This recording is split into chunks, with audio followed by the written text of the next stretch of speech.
जी हाँ दोस्तों, इस देश की खेती देख अमेरिका भी है हैरान।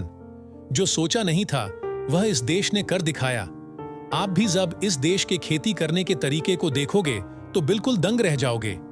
खेती करने की यह गजब तकनीक आपने पहले कभी नहीं देखी होगी। तो आखिर कौन है वह देश जो कर रहा है खेती में सबसे एडवांस्ड टेक्नोलॉजी का इस्तेमाल, जिससे अमेरिका जैसे डेवलप्ड देश परेशान हो रहे हैं? जानेंगे सब कुछ इस खास वीडियो में, तो बने रहिएगा हमारे साथ वीडियो के लास्ट तक। तो दोस्तों, क्या आप इमेजिन कर सकते हैं एक ऐसा देश जहां का 60% से भी ज्यादा भौगोलिक हिस्सा एक रेगिस्तान है और जहां खेती करने के लिए पानी भी नहीं था। दोस्तों, इतना ही नहीं, इस देश का मौसम कृषि के लिए उपयुक्त भी नहीं था। तो दोस्तों, इतनी सारी डिफिकल्टी होने के बाद तो कोई भी खेती करने से पहले 10 बार सोच। लेकिन यह एक ऐसा देश है जिसने सारी चुनौतियों का सामना किया और अपनी नई नई टेक्नोलॉजी का उपयोग करके पूरी दुनिया को चौंका दिया।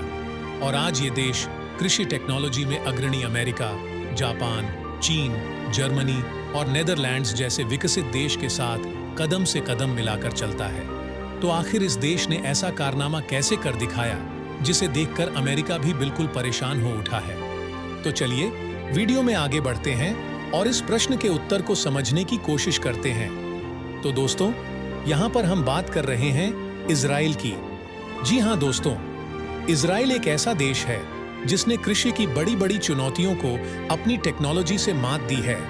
तो इजराइल में जलवायु परिवर्तन और जनसंख्या वृद्धि कृषि के लिए और भी बड़ी चुनौतियां पैदा, इसलिए इजराइल टेक्नोलॉजी कंपनीज किसानों की मदद के लिए कई नई आविष्कार और उन्नत उपकरण पेश कर रही हैं, जिससे इजराइल के खेती करने की तस्वीर बदल रहा है।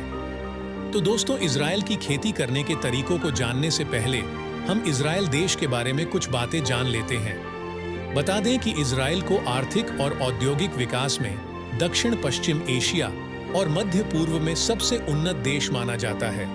वहीं इस देश की अल्ट्रा मॉडर्न विश्वविद्यालय और गुणवत्ता शिक्षा देश की हाई टेक्नोलॉजी की तेजी से आर्थिक विकास को बढ़ावा दे रही है।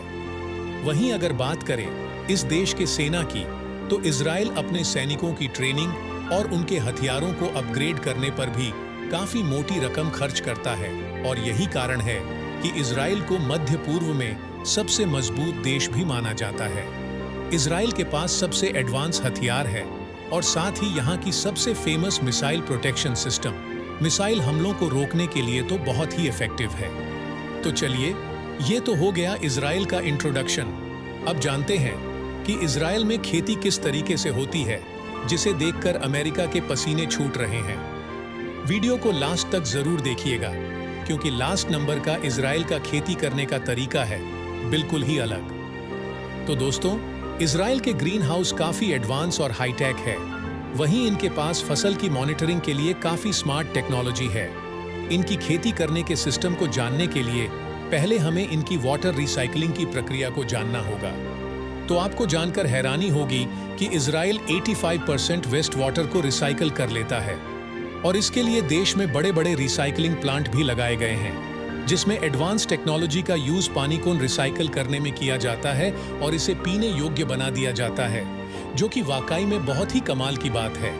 इजराइल के खेतों में काम करते हैं रोबोट, ड्रोन्स और होता है AI आर्टिफिशियल इंटेलिजेंस का यूज।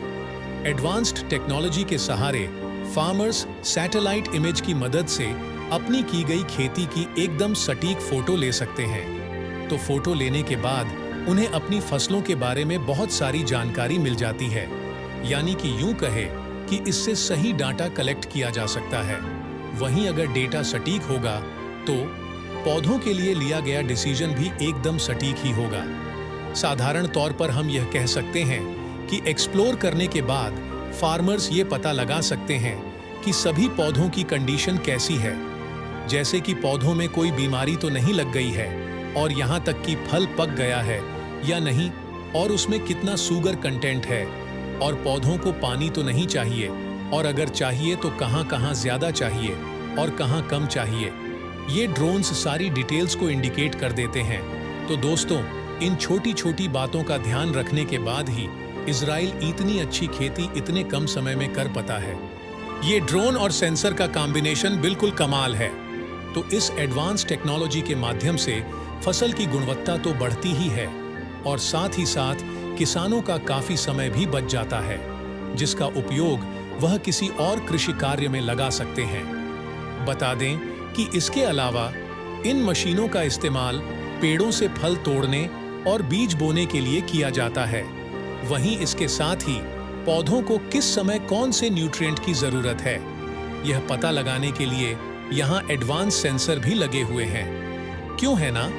वाकई में ये कमाल की बात। बायोपेस्टिसाइड्स।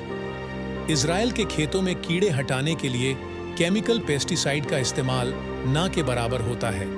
बता दें कि इजराइल अधिक मात्रा में बायोपेस्टिसाइड्स का इस्तेमाल करता है और अपनी फसलों को कीड़ों से भी बचाता है। इससे सबसे बड़ा फायदा ये होता है कि वहाँ की मिट्टी खराब नहीं होती है और सब्जियों की क्वालिटी तो अच्छी रहती ही है। केमिकल ना होने के कारण बिकते हैं यह ऑर्गेनिक सब्जियों महंगे।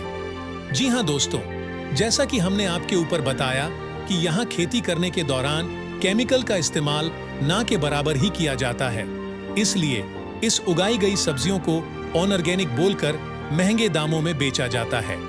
Drip irrigation. इजराइल करता है ड्रिप सिंचाई पद्धति का इस्तेमाल। ड्रिप सिंचाई पद्धति सिंचाई की आधुनिकतम पद्धति है जिसमें पानी की बहुत अधिक मात्रा में बचत होती है। वहीं इस पद्धति के अंतर्गत पानी पौधों की जड़ों में बूंद बूंद करके लगाया जाता है। इस पद्धति में जल का वेस्ट बिल्कुल भी नहीं होता है। इस पद्धति का इस्तेमाल करने फसल की अधिक पैदावार होती है और मौसम पर न्यूनतम निर्भरता होती है। वहीं पानी वाष्पीकरण या बहकर बर्बाद नहीं होता है और ड्रिप सिंचाई किसी भी प्रकार की मिट्टी पर भी वर्क करती है। ड्रिप सिंचाई के आविष्कार की कहानी है बड़ी रोचक। जी हाँ दोस्तों, मैं आपको इस सिंचाई की एक छोटी सी कहानी आपको बताता हूँ जो काफी रोचक है। आप सभी को बता दें कि सिमचा ब्लास को आधुनिक ड्रिप सिंचाई के निर्माता के रूप में जाना जाता है। दरअसल एक दिन सिमचा खेत में काम कर रहे थे कि तभी सिमचा को एक पेड़ मिला जो पानी के बिना ही बढ़ रहा था। लेकिन बाद में उन्हें पता चला कि एक छोटा सा पाइप लीक हो रहा है जिससे इस पौधे को थोड़ा पानी मिल रहा है और यहीं से उन्हें ड्रिप इरिगेशन की इंस्पिरेशन मिली। वहीं वर्षों के प्रयोग के बाद सिमचा और उनके बेटे येशायाहू ने 1939 में आधुनिक ड्रिप सिंचाई की पहली एक्सपेरिमेंटल सिस्टम को डेवलप किया और 1965 में पहली ड्रिप सिंचाई कंपनी नेटाफिम बनाई। ये एक ऐसा आविष्कार साबित हुआ जिसने इजराइल की कृषि की दुनिया को बदल दिया। तो चलिए अब देखते हैं इजराइल की खेती करने के आखिरी तरीके को, जो कि बेहद कमाल की है। तो दोस्तों, जैसा कि हमने आपको ऊपर बताया था कि इजराइल की भौगोलिक भूमि 60% से ज्यादा रेगिस्तान है, तो जाहिर सी बात है कि वहां पर खेती करने की जमीन भी बहुत ही कम होगी। लेकिन ऐसे में इजराइल हाथ पर हाथ धर के नहीं बैठा रहा, बल्कि इसने एक ऐसी तरकीब निकाली जिसे देखकर पूरी दुनिया हैरान है। तो यह तरकीब थी वर्टिकल फार्मिंग की। बता दें कि वर्टिकल फार्मिंग टेक्निक से घर की दीवार में छोटा सा खेत बनाया जाता है और अपनी पसंद की सब्जियां उगाई जाती हैं। इससे बड़ी बढ़ी दीवारों पर गेहूं, चावल और कई प्रकार की अलग अलग सब्जियां भी उगाई जा सकती है। इस तकनीक से लोग न केवल अपनी पसंदीदा सब्जियां घर में ही उगाते हैं, बल्कि इससे घर की काफी अच्छी सजावट भी हो जाती है। तो दोस्तों, आपको कैसा लगा यह आइडिया? कमेंट करके जरूर बताइएगा। तो आखिर कैसे होती है दीवार पर खेती? वर्टिकल फार्मिंग तकनीक से सब्जियां वगैरह उगाने के लिए सबसे पहले लोहा या बांस के ढांचों से दीवार नुमा स्ट्रक्चर खड़ा किया जाता है। इसके बाद इस स्ट्रक्चर पर इस छोटे गमलों को अरेंज किया जाता है। यहाँ गमलों को अरेंज करने से पहले इसमें खाद मिट्टी और बीज अच्छे से डाल दिया जाता है ताकि फसल थोड़ी अच्छी हो।